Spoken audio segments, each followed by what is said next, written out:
In 2007, voters here elected America's first Muslim congressman, Keith Ellison.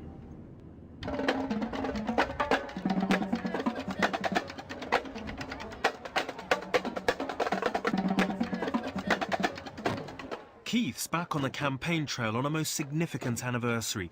Today is Juneteenth. It commemorates June 19, 1865, the abolition of slavery. These are local political activists, and they're coming on the parade to get people in this community fired up about voting. And at the heart of their efforts are young Muslims playing their part to try and get Congressman Keith Ellison, the first Muslim in Congress, re-elected. How are you doing? Good to see you, Raggy. Nice to see you. Keith Ellison is a charismatic politician who's keen to get young Muslims started in politics. Well, you know, we're just having fun out here. Yeah. Come on, let's go. Okay. All right. How you guys doing?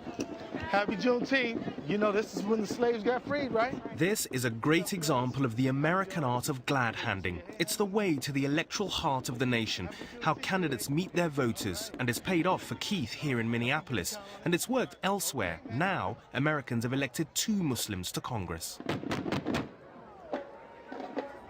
All these groups that have historically been on the margins of American society now coming in, you know, and there's enough for everybody, right? Isn't there enough? Okay.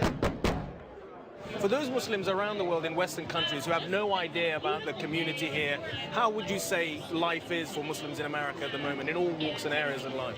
You do hear about people getting hassled in the airports. You know, there's a long way to go. Absolutely. Because the impression most people have, I mean, come from Britain in terms of the Muslims here, is that basically everyone's hiding under their beds. And, you know, that's broadly speaking, that Muslims are living in the belly of the beast. That's what they believe. Well, not only did I just get elected by an overwhelmingly Jewish and Christian community, so did Andre Carson, who's Muslim in Indiana. So people need to not look for excuses to disengage.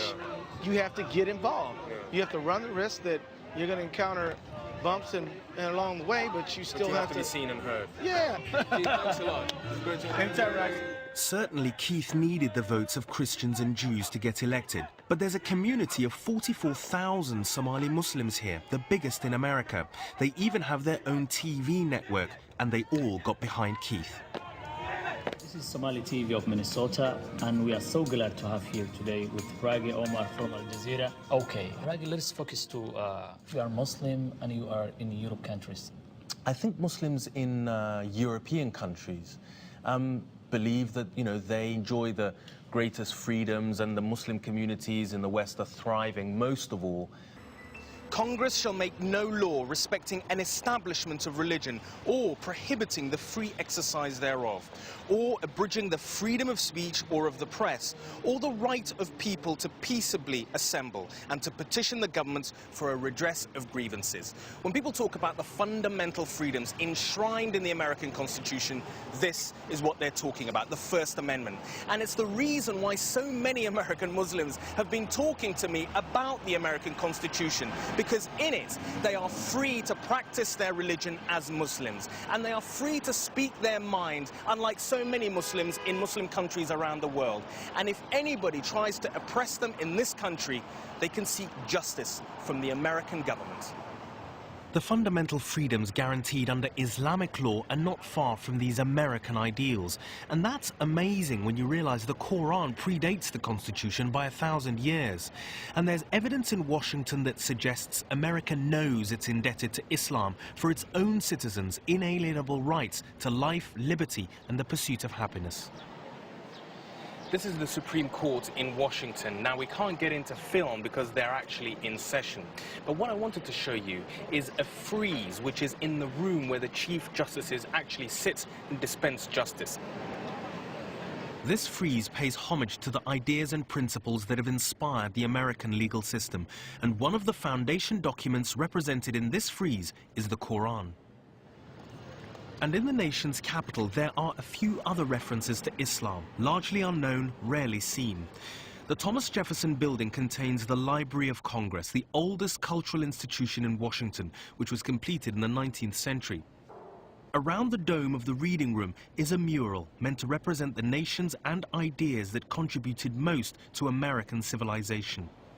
and it might come as a surprise to historians that amongst the ideas represented here is Islam. Beneath this great mural, I'm meeting Congressman Keith Ellison, who I came across at the start of my journey in Minneapolis.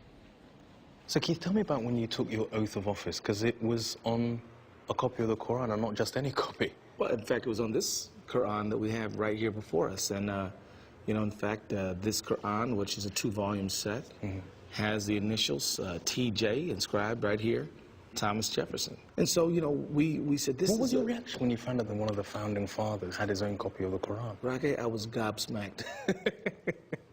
As we'd say in Britain. As you'd say in Britain. It was huge. It was international.